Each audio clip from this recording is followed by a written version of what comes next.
ደስታ የሩቲ መከታ እዛ ጋር ቀለበት ሲታሰር እዚህ ጋር ደግሞ ምንም እንዳታስቢ እኔ አለሁሽ በማለት ፖስት አድርጓል። ሰላም ሰላም የኔ ውድ ቤተሰቦች ሰላማችሁ ይብዛ። ለዚህ ቻናል አዲስ የሆናችሁ ሰብስክራይብ፣ ላይክ፣ ሼር እያደረጋችሁ ቤተሰብ መሆናችሁን እንዳትረሱ። ሁሌም ከጎን የሆናችሁ የምታበረታቱ ፈጣሪ የማያልቀውን እንጀራ ይስጣችሁ።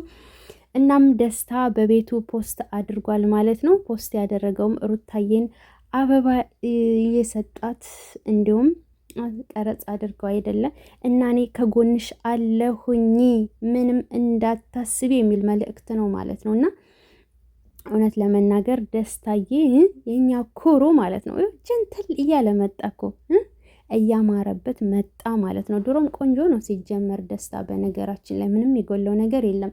ትንሽ ቀዝቀዝ ረጋ ሰከን ከማለት ውጭ ማለት ነው። ያ ደግሞ ለሰው ልጅ አስፈላጊ ነው። አንዳንዴ ደግሞ ቆፍጠን ማለት ባለበት ታይም ላይ ቆፍጠን ማለት አሪፍ ነው ማለት ነው። እሱን ደግሞ በጊዜ ሂደት የሚያመጣው ነው።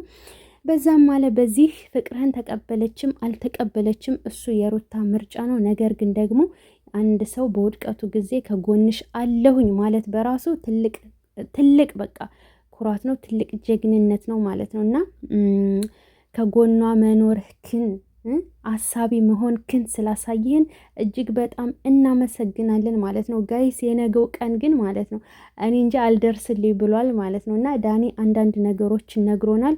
እንግዲህ ቅድም ቪዲዮ የተናገረውን ፖስት አድርጌላችኋለሁ። ከላይ በስሱ ትንሽ ፍንጭ ነግሮናል ማለት ነው። ቦክስ ምናምን እንደተፈጠረ ግርግር ወካባ ምናምን ድግሱ ላይ ምናምን እንደተፈጠረ እንግዲህ ብቅ አድርጎልናል። ሄዳችሁ መስማት ትችላላችሁ። ቪዲዮውን ለቅቄላችኋለሁ። አሁን ከዚህ ይሄን ቪዲዮ ከምታዳምጡት በታች አለላችሁ ማለት ነው። እናም ዳኒም የሩታዬ ኩራት መከታ ወንድሟ ነው። እንዲሁም ደግሞ ደስታዬ ደግሞ ከጎኗ መኖርህን ማሳየትህ እጅግ በጣም ደስ ብሎናል ማለት ነው። በቃ ሁሌም በውድቀቷ ጊዜ ከጎኗ ያለክ ሰው ነህ። ምክንያቱም በፊትም የሆነ ቀን ላይ በጣም ተናደን ነበርና አለሁሽ ደርሼልሻለሁ መጥቼልሻለሁ ስትል ያንን ቀን መቼም አረሳውምና ክበርልን። በተረፈ ላይክ ሰብ አድርጉ። በቀጣይ ቪዲዮ እንገናኛለን። ሰላም ቆዩልኝ።